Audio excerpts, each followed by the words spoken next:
Good evening and welcome to another weekend edition of the program. This is Capital Market live from Channels Television. I'm Ladi Williams. Let's begin with a quick review of the markets. We start with the European markets now, which closed in red on Friday as global markets monitored falling commodity prices while continuing to digest a hawkish pivot from the U.S. Federal Reserve. A broader picture shows that the FTSE 100 index dropped by 1.90%. German DAX 30 index fell by 1.78%, while the France CAC 40 index was down by 1.46%. Oil and gas stocks and Europe's banking index were among those to lead losses, closing the session down roughly 3%. Across the Asia Pacific, negative sentiments also dominated Japan's Nikkei 225 index, as well as China's Shanghai Composite, as investors watch for market moves in the commodities sector after a recent tumble in prices was triggered by a strengthening of the U.S. dollar. However, Hong Kong's Hang Seng Index closed the day in the green, up a moderate 0.85%. Shares of major Australian miners fell on Friday. Rio Tinto declined 0.61% and BHP dropped 2.45%. Commodities such as oil traded low on Friday as Brent crude futures slipped 0.41% to about $72.78 per barrel, while U.S. crude futures declined 0.24% to $70.87 per barrel. Meanwhile, spot gold rose 0.84% to $1,788 per ounce after seeing sharp declines earlier this week from above $1,840 an ounce. And in the United States, stocks on Wall Street ended Friday in the red, with the Dow Jones Industrial Average posting its worst weekly loss since October, as traders worried that the Federal Reserve could start raising rates sooner than expected. The Industrial Average Index fell by 1.58%. The Nasdaq slumped 1.31%, while the broader S&P 500 index went down by nearly 1%. And back home, the local equities market ended the third week of June in the red, despite mostly positive sectoral performance within 4 trading sessions. Its main index and total value dipped by 1.30% week to date, which is largely attributed to 10% drop on the share price of Airtel Africa, after investors resumed from the Democracy Day holiday to take profit on the telco giant, as well as some other high-value equities. 4 out of the 5 key sectors of listed equities recorded gains, particularly the banking as well as the oil and gas counter, which rose by more than 1%, while the industrial goods sectors was the only loser on the chart. Share price of Berger Paints is best among 37 other gainers, as it recorded 14.93% increase. UACN's worst among 25 losers. Share price fell by 11.01%, while the trio of Zenith, Sterling, and Wema were the top 3 most traded stocks for the week.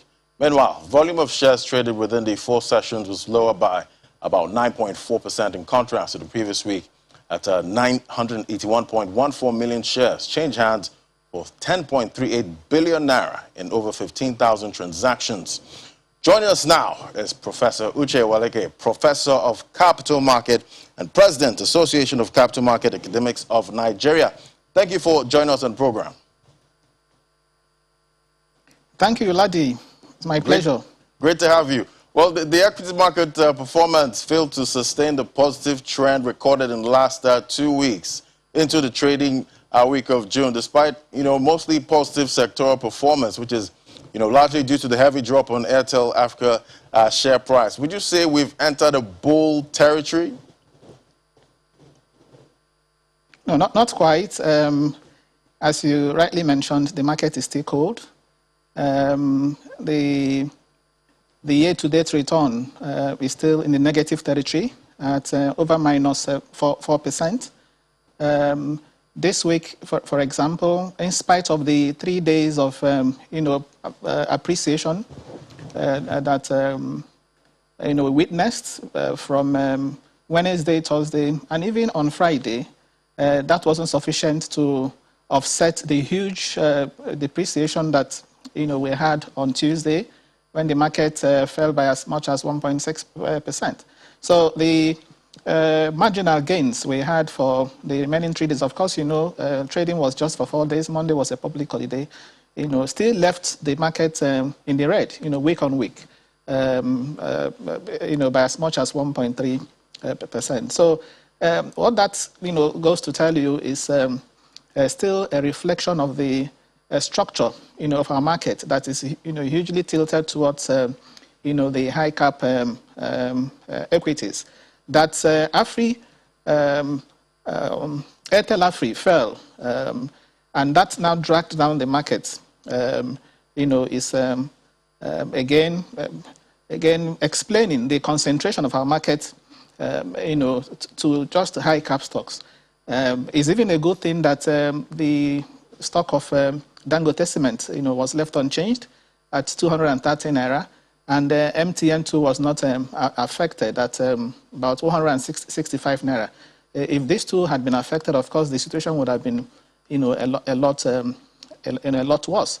So as I said earlier on, the market is still cold, and that's partly because of the fact that the yields in the fixed income market, are beginning to become attractive to investors. So it's not surprising that investors are beginning to show preference for fixed income securities over equities. That is what is playing out. But I'm happy that the inflation figure is trending downwards now at 17.93%. And what that means is that, although let me also say this, whether that is,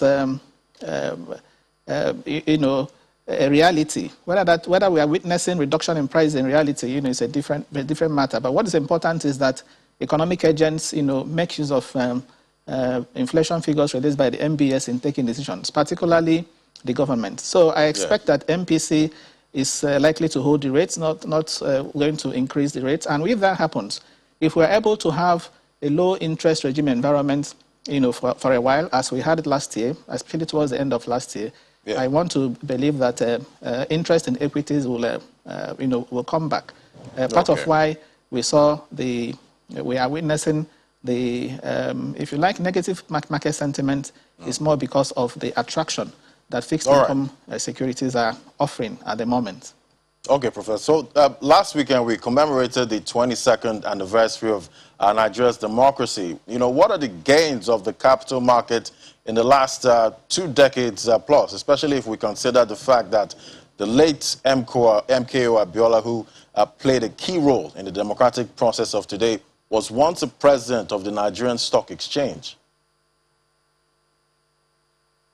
Yes, I would say we have made remarkable progress since 1999.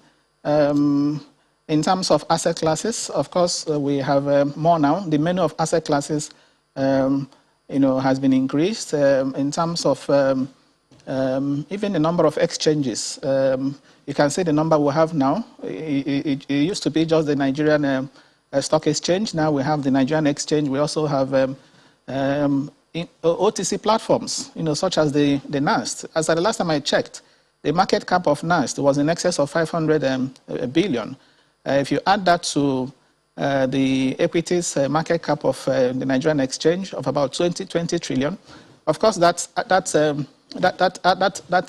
improvement. We also have the FMDQ, of course, where largely fixed incomes are traded, and together with commodity exchanges. As at the last count, I'm aware the SEC has licensed 5 commodity exchanges, in Nigeria. So in terms of product offerings, I would say there has been an improvement. In the past, it used to be that the market was quite shallow, depth of the market, breadth of the market, one couldn't speak for that.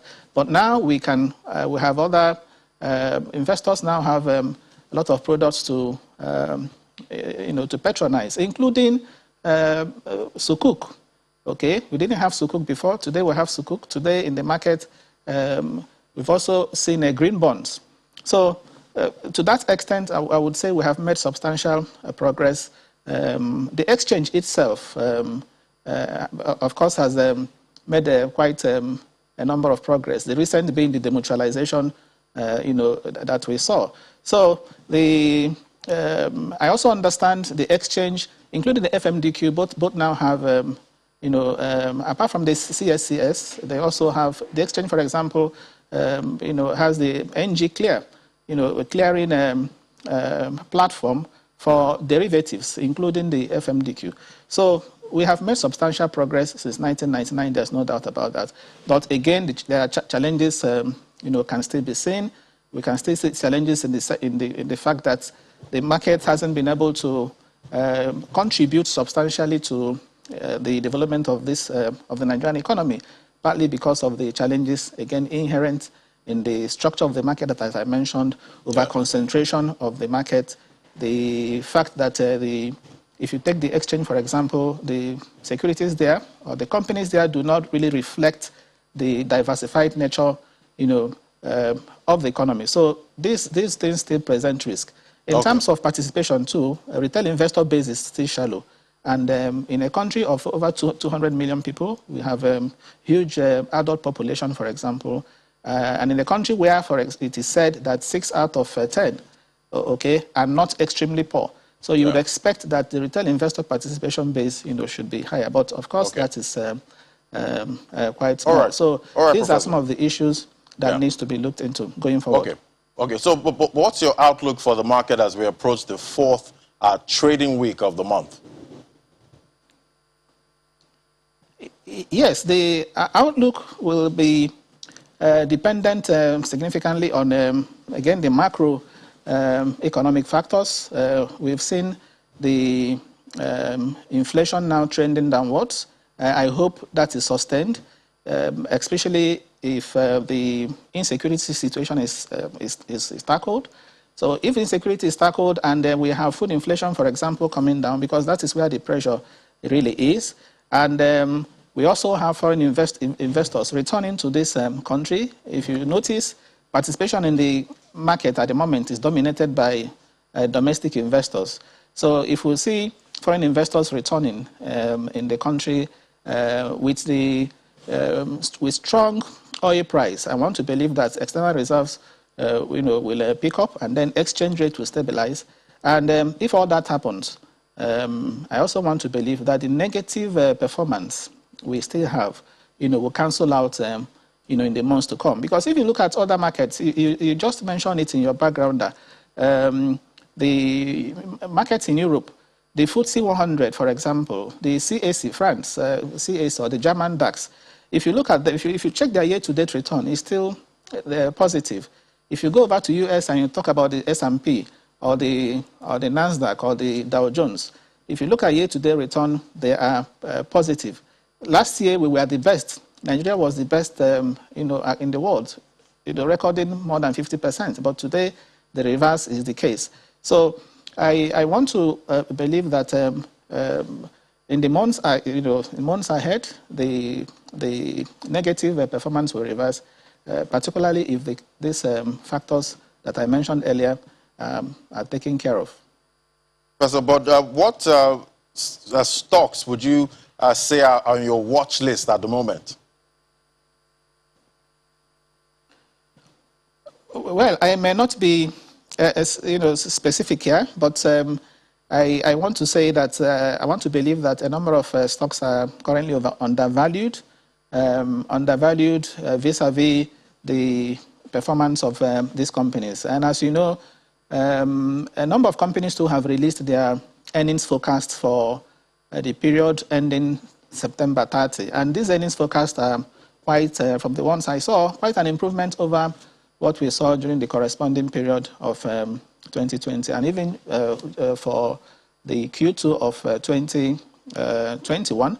So if we use earnings forecast as a basis for judgment, I want to believe that a number of these stocks are likely to appreciate. Take Dangote, for example. Dangote is at 230 naira. I want to see that stock, going closer to its 52-week high of about 253 naira. Closer to that 52-week high than the 52-week low of 122 naira. That we saw, and that's on the back of the recent favorable news. We've had, concerning Dangote. It's not just for Dangote Cement, but for some other stocks too that have released some favorable news. We want to believe that those should rub off positively on the equity prices. All right, Professor. We'll continue the conversation in a moment, but we'll go on a quick break now. When we come back, capital market returns. Do stay with us. Welcome back. You're still watching Capital Market live from Channels HQ. Well, the Nigerian Exchange Limited has delisted 4 companies from its trading platform over poor corporate governance and failure to comply with the post-listing rules of the stock market. 4 companies, which are Evans Medical, Nigerian German Chemical, Rhodes Nigeria, and Unique Diversified Holdings PLC, were removed from the daily official list of the NGX on Monday this week after they had been placed under the delisting watch list. The NGX says the delisting of the companies was approved by its Board of Regulations on April the 21st, in line with the regulatory delisting process and endorsed by its Chief Executive Officer. A total of 36 companies have been delisted from the Nigerian stock market between May 2016 and May this year, with 23 of them forced to delist, 9 delisted voluntarily, while 4 exited the exchange as a result of merger agreement. And market capitalization of 12 exchange-traded funds listed on Nigerian Exchange Limited rose to 20.32 billion naira in the first quarter of 2021, according to its quarterly report for the period. The NGX says the traded volume rose by 3,064% to 5.3 million units, in contrast to the nearly 0.2 million units recorded in the same period last year. The report shows that the total value of ETFs traded also surged by 4,556% year-on-year in the first quarter of 2021, while 5 of the listed securities were the most active during the period under review. New Gold ETF led the value and volume of traded ETF with a total of 3.47 million units, valued at 29.63 billion naira, followed by Vativa, Refin 30, with 814,372 units worth 13.94 million naira, and Lotus Halal, which recorded 746,400 units worth 9.95 million naira. Let's bring back Professor Waleke. So, Professor, trade volume rose by 3,064% for ETF traded trades compared to the previous year. What do you think is driving this? Yeah, Lati, thanks. Well, to start with, we know ETFs are basket of securities that track either an index, commodities, or other assets, and they offer diversification advantages to investors. Just a while ago, I was talking about the progress we've made since 1999. One remarkable area we've made progress is in the area of ETF. From the new gold that was introduced in 2011.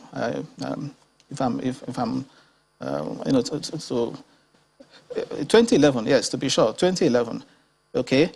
Today we are talking about a market cap of over 20 billion, and this is an asset class that was just in February 2020. February 2020 was just about 6 billion naira.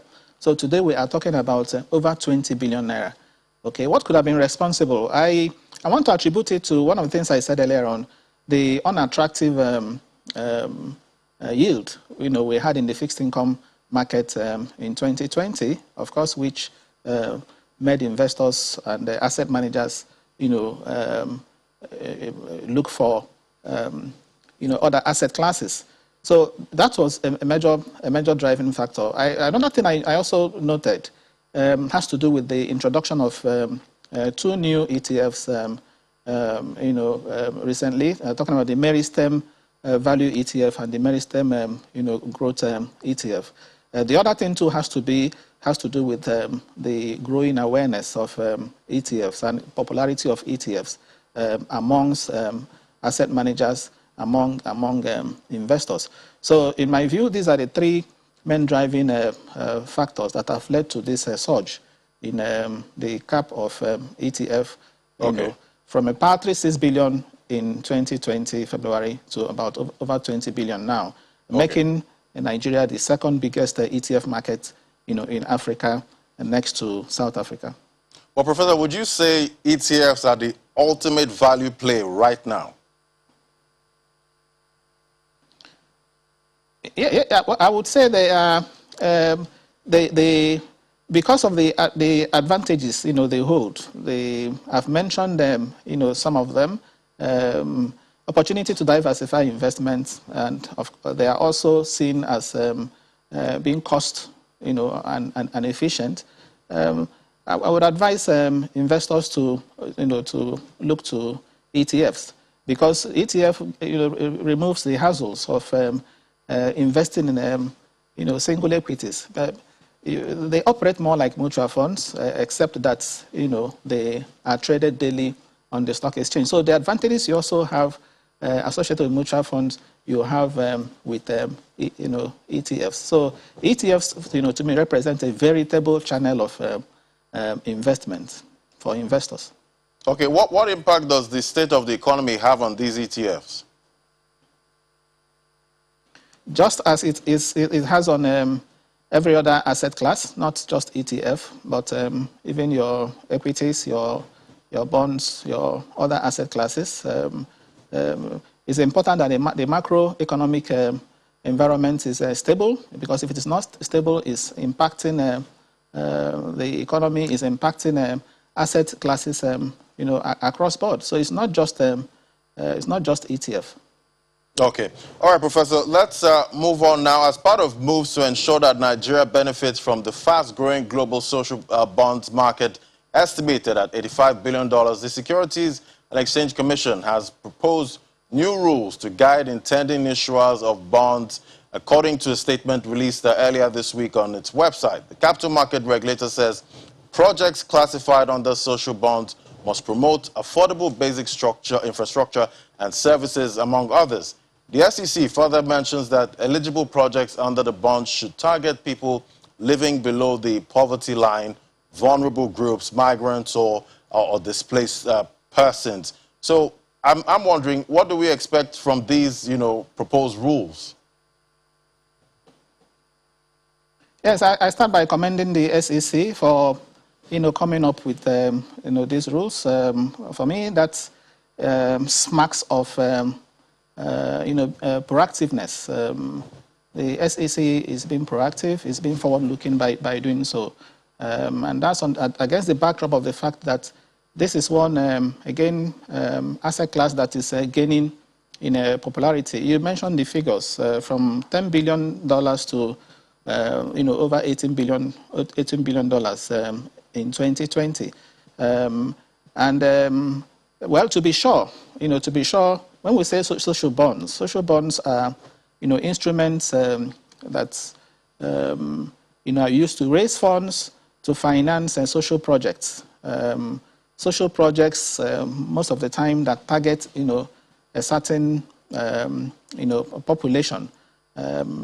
And the rules, define that population as those living below the poverty line or poverty level, those that are underserved, people living with disabilities, the migrants, the displaced people, and so forth. And the social projects are also, clearly defined. They have to be either in affordable infrastructure, affordable housing, sanitation, clean energy, access to education and health, food security, and even job creation. So social bonds are meant to, if you like, promote the sustainable development objectives, which is why some also see them as sustainable. They belong to the sustainable bonds family. Yeah. Some also say the ethical investment, okay? Although ethical investment is more of a private thing, more driven by a private motive. But in terms of social bonds, they have a set of guidelines, that drive them.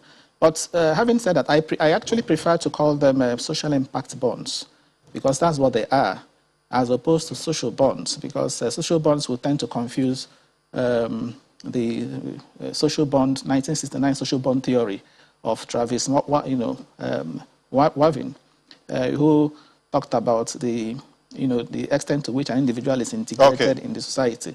Okay. So in order not to confuse this social bond with the social bond theory, exactly, I prefer to call them social impact bonds or social benefit bonds. Okay. And as I said, they are used to achieve, social, to finance social projects Yes. in line with if you look at the SDGs, for example, that gives you an idea of what they are used for. Exactly. A similar thing was done by ETI, EcoBank Transnational, Incorporated, that recently raised 350 million sustainable bonds. Okay, they said they want to use that for, finance social projects that meet their sustainability, criteria. So social bonds, they are new. The first one was actually in 2010 in UK. All right, Professor. All right, Professor. Professor, I'm so sorry, but we'll have to leave it there. We've run out of time. But thank you so much for joining us on the program today. Thank you so much. Professor Uche Walike is the Professor of Capital Markets and President, Association of Capital Market Academics of Nigeria. Thank you so much. All right, and that's the show this weekend. I'm Ladi Williams. Thank you so much for watching. Bye for now.